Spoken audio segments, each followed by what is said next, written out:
Live on the north side with more on the injuries suffered last night. Gabby? Hey, good afternoon, Lindy. Yeah, all but one of the 16 students injured after that stage collapse last night are now out of the hospital. One girl who was listed in critical condition last night is doing much better this afternoon.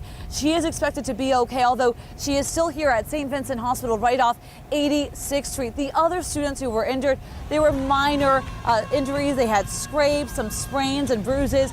And there were 75 performers total taking part in last night's show. As we mentioned, a sold-out crowd watching as part of that stage buckled. I talked to the lead singer in the show who was in the middle of the closing number when she suddenly saw her friends fall into the orchestra pit.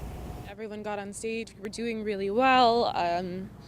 And I stepped forward because I was intending on going into the crowd, which I'd rehearsed previously. And I had just stepped forward onto the steps right off of the orchestra pit when I heard a crash, like mid-note, and I looked back and the floor had fallen in and everyone was in the hole. And I mean, immediately I knew that it wasn't part of it because we'd been rehearsing for so long. I know the audience was confused, but I knew right away and I just didn't know what to do, so I froze.